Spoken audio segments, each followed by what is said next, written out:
Snow eats sound until even your own heartbeat feels like an intrusion.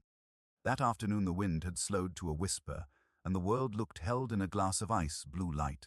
Trees lacquered white, fences erased, sky the color of a faded bruise. I'd come up the service road to check a cabin for storm damage, boots sinking with each step into drifts that remembered the blizzard better than I did. The first thing I noticed wasn't movement. It was the pattern of it. A staggered trail that began at the tree line and wavered like handwriting written with cold hands. The paw marks splayed and shallow, then deep and desperate where the crust had given way. Blood dotted the snow. Not fresh, red, but the brown of something that had tried to heal and hadn't.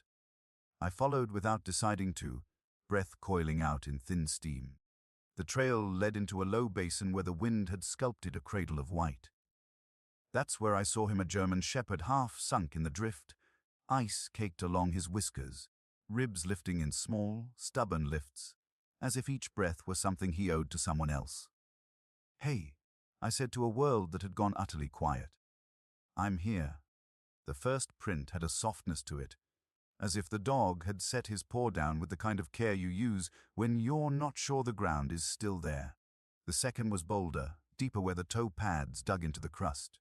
By the time I reached the wind-scoured basin, the trail told a story in stutters. Where he'd paused and looked back, where he'd misjudged a drift and punched through, where a thread of blood dripped like punctuation. He lay half in, half out of the snow, as if the drift had been a white mouth that had tried to swallow him and ran out of will. His fur was salt, and pepper, black saddle dulled by frost. The tan of his legs turned a meek beige under ice. He lifted his head when my shadow crossed, and I saw the arithmetic in his eyes. Distance, threat. Strength, numbers the wild keeps in the body when language leaves. "Easy," I said, which is a word I've learned isn't a command, but a kind of map. I went to my knees and the cold bit through denim and long johns with a small, intimate cruelty. Up close he smelled like wet iron and old cedar. I peeled off a glove to show him the unreliable honesty of skin and let my fingers curl against his cheek without touching. His breath fogged in bursts quick and thin as paper. "Okay," I told him, and the mountain took the word into itself. "We'll go together. You learn quickly what you're willing to give up." I gave him the down from my jacket first, shrugging out of it, and wrapping it across his ribs, tucking it under his chest, as if tucking in a child who'd fallen asleep on the couch and claimed the whole room by accident. He accepted the heat the way thirsty earth accepts rain, with suspicion first, then a shy hunger. I worked the laces out of my boots and used them to cinch a torn thermal around his foreleg, where the pad had split. The blood, once it had permission to move, moved. I pressed a clean bandana to the wound and counted quietly until the seep slowed, until the color faded from red to something the snow didn't reject. When I offered water, he turned his head, then back again, and lapped in short, careful sips as if the cold had made even liquid suspect. I warmed another handful in my hands and felt the sting in my fingers. That means feeling is on its way back, pain-shy older brother. When I tried to lift him, he pressed his muzzle hard against my sleeve and then relaxed, a gesture so small and deliberate it felt like trust broadening its shoulders. The wind crawled back into the world, and the shape of the valley returned, not so much in edges but in pressures, the way air folds around hills, the way sound travels when there aren't many places for it to hide. I slung him against my chest and stood. The weight wasn't that much in numbers, but mass lies in the way gravity chooses to speak, and gravity was speaking fluently. I took 3 steps and learned the shape of the day: step, sink, haul, breathe, set, lift. Don't look at the horizon, it is a liar. The cabin I'd aimed for sat somewhere beyond a stand of blue spruce. Beyond that, a service road kept a promise it had made to the county years ago. Each time my boot broke the crust, it was a small betrayal followed by a small forgiveness. He didn't whine. That silence worried me more than noise would have. I talked instead, the way you talk to something that has already suffered enough instructions. I told him about the town, how Main Street still hangs tinsel in February because no one has a ladder long enough to bother the upper strands before the thaw. I told him about the bar at the corner, where the bartender pretends he has a rule against serving hot toddies and then pours them extra honeyed when the ski lift's close. I told him about my father, who taught me to spot a storm's lie in the shape of its first hour, who used to say, "Winter isn't mean, it's precise," and then died precise too in the space of an afternoon between diagnosis and gone. "This is not how you go," I told the dog, and he shifted in the jacket and sighed. We dropped into a swale where the pines knitted their branches together like old women sharing gossip. The wind flattened there, the air warming by a degree that my skin praised like a revelation. I tucked him against the trunk of a cedar whose bark had peeled into papery curls and built the smallest fire I could justify. You learn the grammar of small fire in a place like this: twig, spark, breath, feed it in syllables, let it answer in verbs. The flame moved like a shy animal, then grew friendly, then fierce if I paid it the wrong kind of attention. I melted snow into a cup nested inside another to keep it from scorching, added a stingy glug from the metal flask I keep for nights when courage is thin, and watched the steam rise like a ghost that didn't recognize us. He drank, slow, then with intent, and his eyes softened not to sleep, but to the kind of rest you can do with your eyes open when you know someone else is keeping watch. I worked at the paw in the firelight, smearing ointment borrowed from a long resigned tube, taping gauze in place with strips cut from the hem of my shirt. He flinched when I made a mistake with pressure, and then didn't when I fixed it. I wrapped us both in the Mylar emergency blanket that always sounds like you're unwrapping a gift and rarely feels like one, and I fed the fire with sticks no thicker than my finger until the sky traded its gray for black. There are sounds winter makes you earn the right to hear. The ice across the lake moaned, not loudly, but with a bass note that found the bones and tuned them. Somewhere a fox tried a joke and no one laughed back. A branch shed its load of snow with a muffled woof that made me think of pillows dropped onto old wood floors. I told him stories until the words slowed enough to blur at the edges. He slept in fits, 30 breaths steady, 3 ragged, back to steady again. I kept my own eyes half open the way I used to in the bad months after the divorce, when every noise in the apartment was either the radiator negotiating with its ghosts or proof that I had left something important on. The cold would come in waves then, too, and so would the emptiness. When the wind shifted and a thin finger of air slid under the blanket and down the back of my neck, I felt it the way I'd felt certain kinds of text messages in the night. "Stay," I said, to the air and the dog and the piece of myself that still admired the art of leaving. "Stay with me." Morning wasn't a color so much as an agreement. The sky loitered at the edge of pale. The fire was a bowl of coals ready to become memory. He lifted his head first, and in the soft blue that passes for light I saw him look not at me but at the world. The way his ears pointed not toward a sound, but away from a danger no longer there. When he tried to stand, he did it with deliberation, the way you climb out of grief, a little, then a little more. Then some part of you argues and you stop and then go anyway. We ate what we had him, the softened jerky and the heel of a crust I softened in my mouth first, me the bad coffee I make with a camp filter that always tastes like what it was designed to be. Compromise. I banked the ashes and we moved. The snow had crusted over in the night into a brittle glaze that pretended to be a floor. When it held, each step was a gift. When it didn't, the drop to thigh or knee was a quick slap from the day reminding us who was telling the story. We aimed for a notch between 2 hills where the wind had sculpted the drifts into something like dunes. Each time he faltered, I pretended not to see it until he pretended he hadn't. Then we took a breath together and moved again. You start to speak a language made of the space between steps. The way a shoulder lifts when a rock is coming, the way a hand opens when you can spare it for the other body. He leaned into me once and exhaled, and I found a pace that would let my ribs decide to be lungs again. The squall arrived the way rumors do. Quiet at first, then everywhere. Snow moved sideways, thin needles with a bad sense of humor. We lost the line of the spruce and then found it again by smell. The pitch of sap, the damp sawdust memory of a dead limb. I kept the compass. He kept the sense of where the path curved around a dip you can't see when the world is only white and white and white. When I slipped down the hidden cornice and dropped 6 feet, my body remembered youth and overcompensated. I rolled to save the ankle I've broken twice and smacked an elbow instead. He scrambled to the edge and whined once, low, the dog version of my name. He slid in after me without seeming to choose it. We lay together at the bottom of the shallow bowl and panted like we'd invented breathing. We had to climb out. The bowl was a kind of mercy, windless, a break. But it was also a trap, and the cold loves a trap. I jammed my boot toe into the slope and made a step, then another above it, the way you cut stairs into something that does not want to be a staircase. He followed, testing each placement like he'd been taught by bad days how to interrogate good fortune. At the lip I reached back and he put his paw in my palm, and we made a bridge out of the space between us. We moved toward sound then, not a siren yet, not a machine, but the promising grind of wind trying something new. When the squall blew itself out, the sky turned the hard kind of blue that says, kindly, don't linger. The sun was bladed metal, the air a library full of only one book, keep moving. My fingers stopped obeying the small requests I made of them. The lighter felt like a coin I'd forgotten how to count. Hypothermia does not announce itself as doom.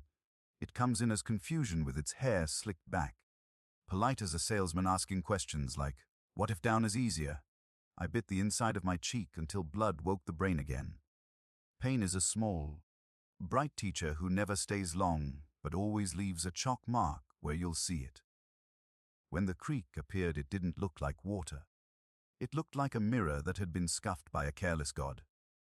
The ice along the edges was a filthy white, the center a gray the eye didn't trust. The map in my head told me the service road lay on the far side, and the road was the rumor of help made real. I lay flat and slid onto the ice, distributing weight like a secret.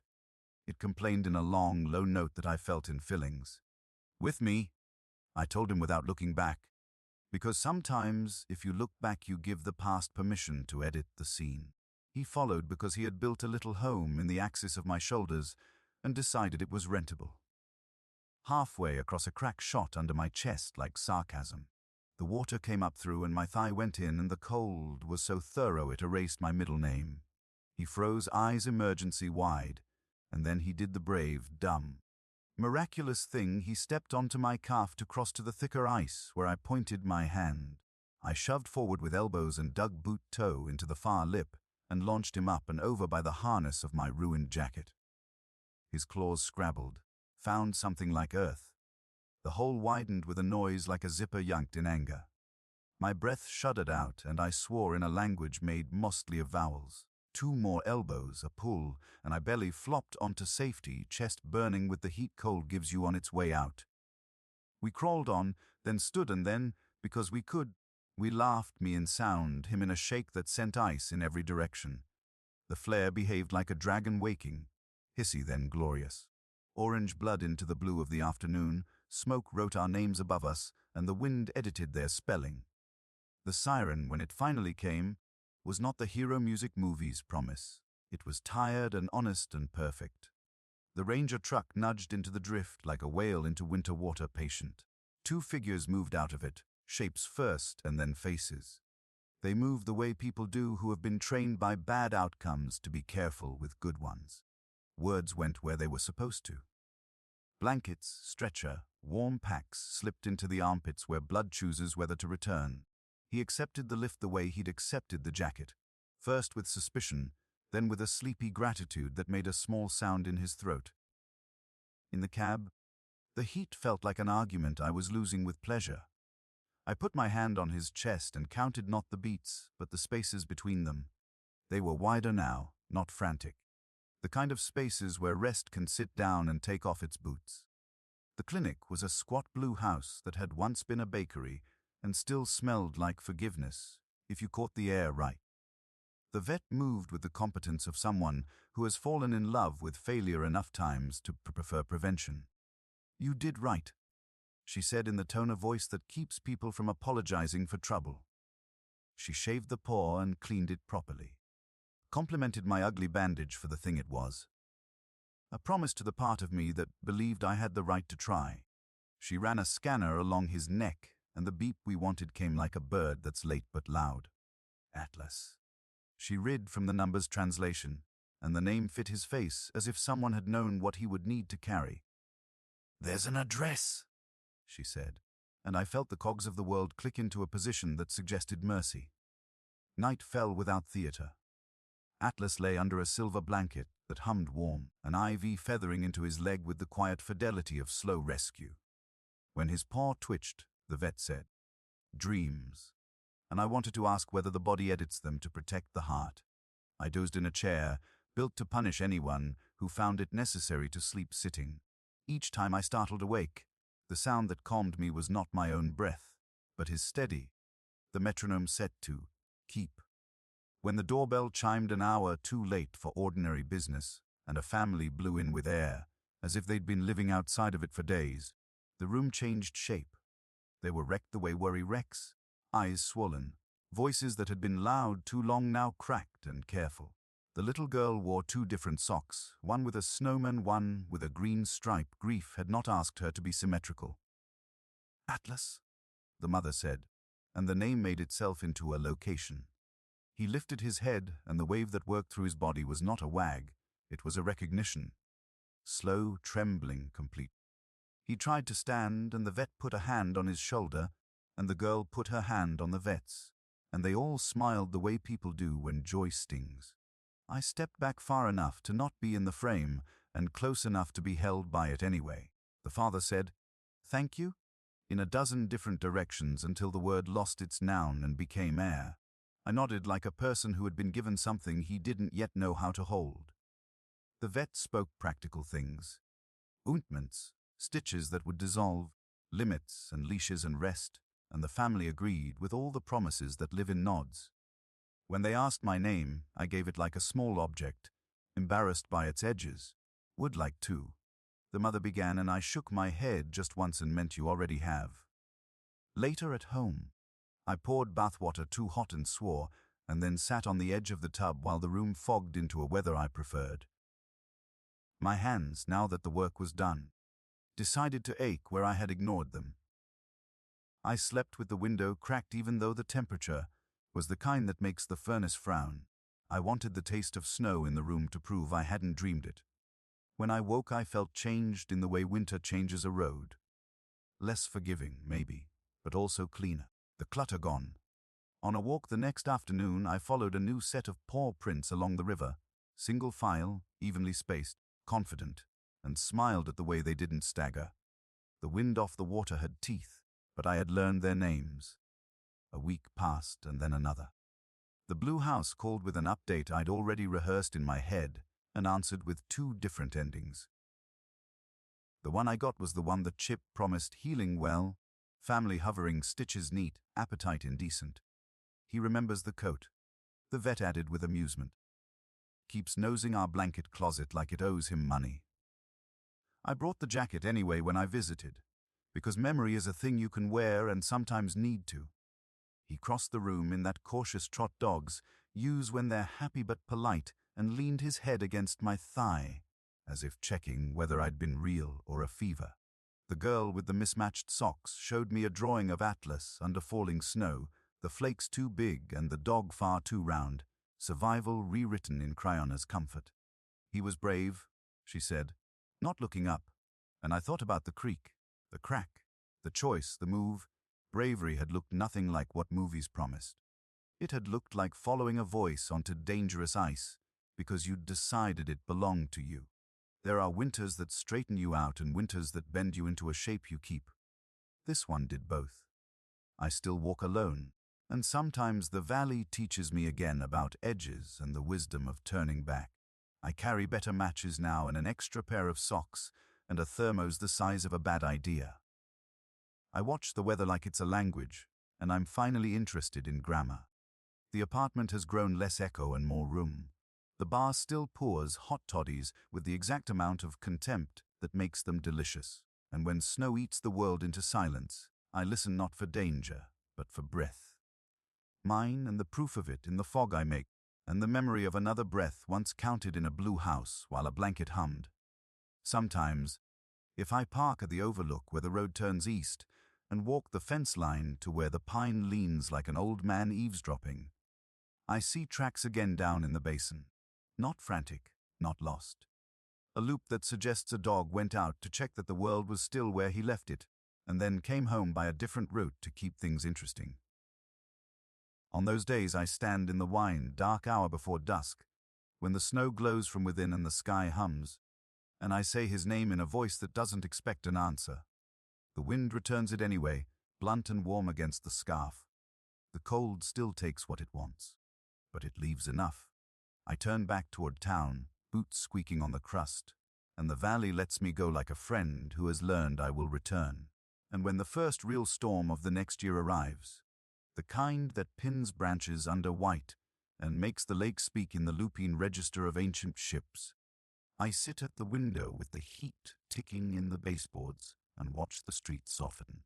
Somewhere Atlas is asleep on a rug, paws twitching in a gentler theater. Somewhere a little girl draws weather with circles and lines. Somewhere a coat lives in a closet and smells faintly of cedar in a day when survival took a shape we both could carry. Outside, the snow edits the town into something honest, edges simpler, intentions clear. I touch the glass and feel the cold through it and do not flinch. It is winter. It is precise. It is not mean.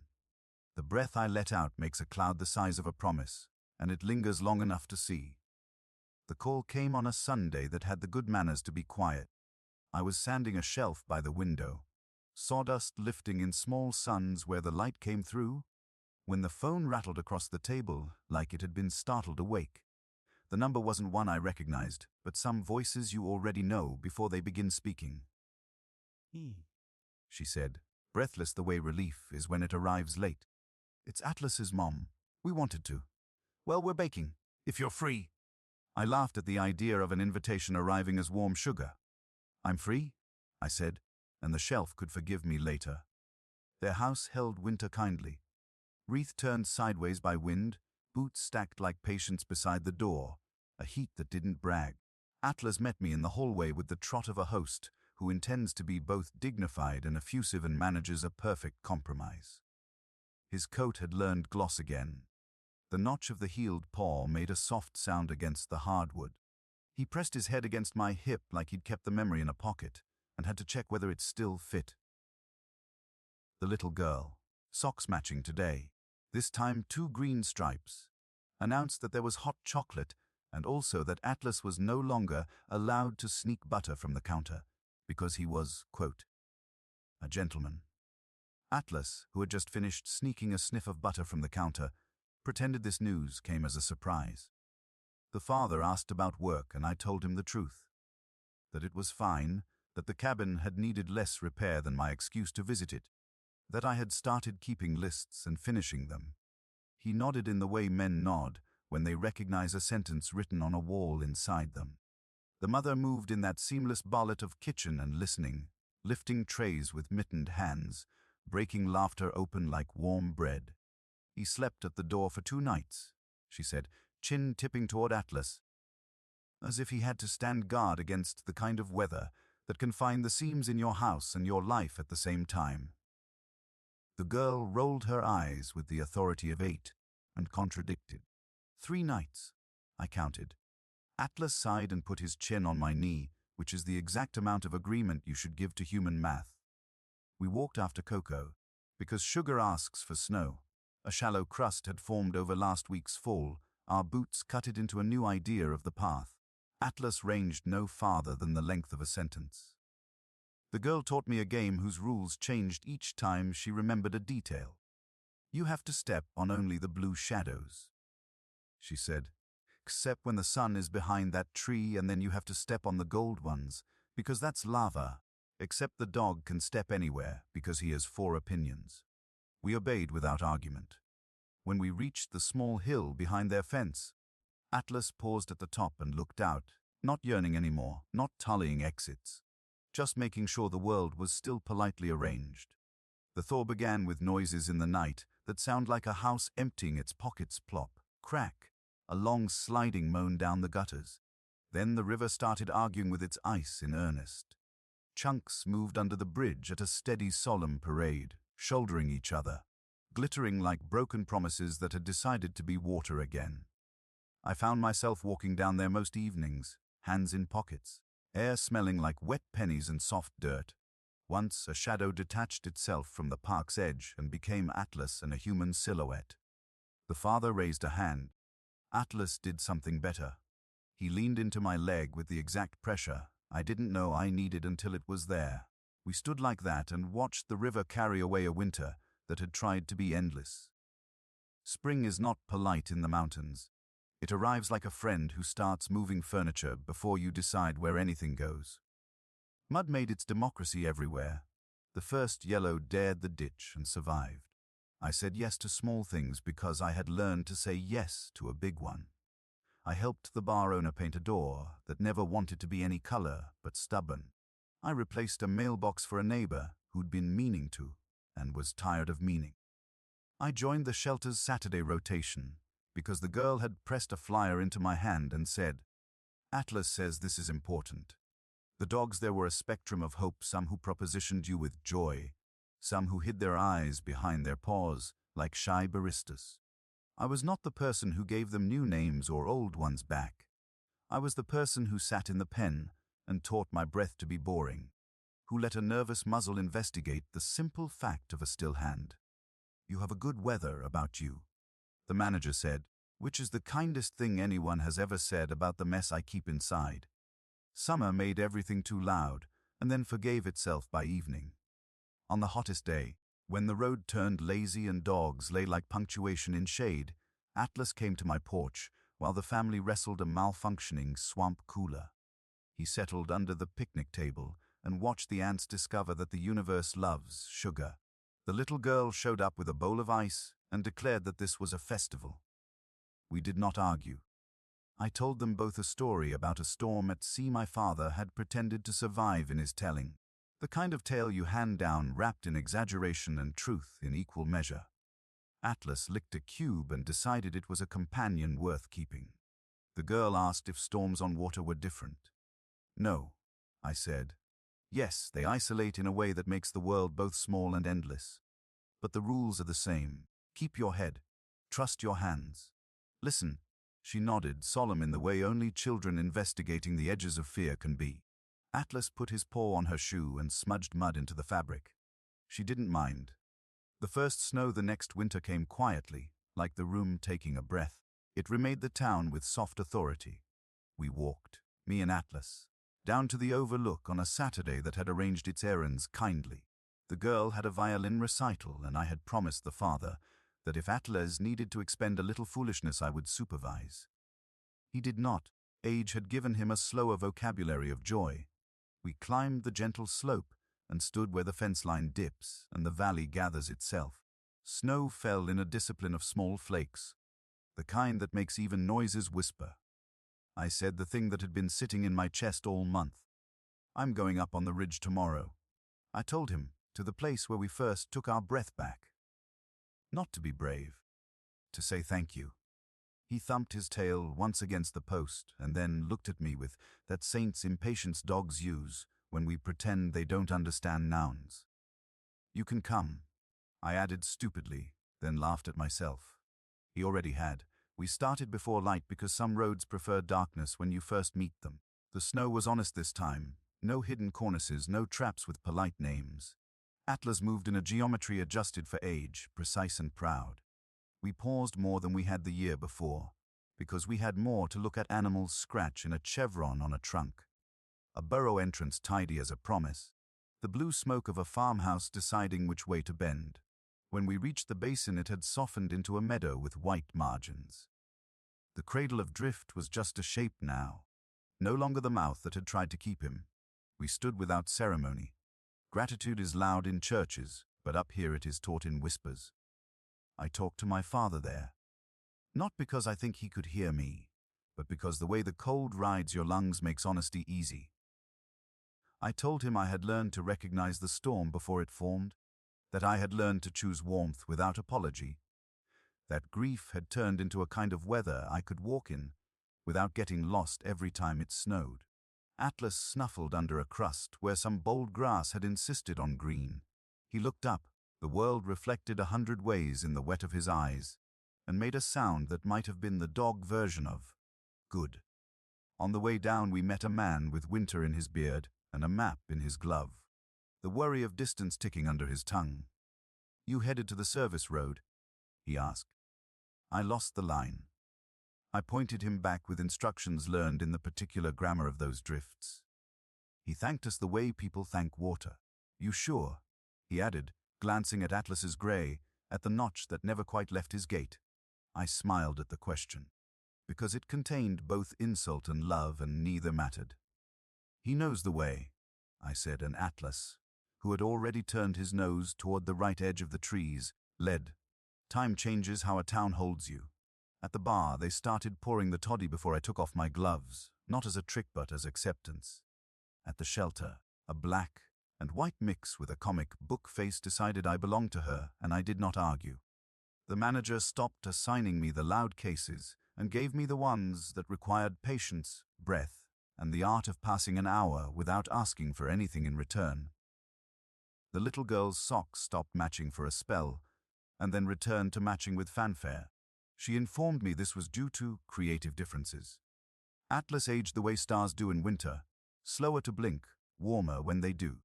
The last true storm of that second winter came meaner than the forecast had promised.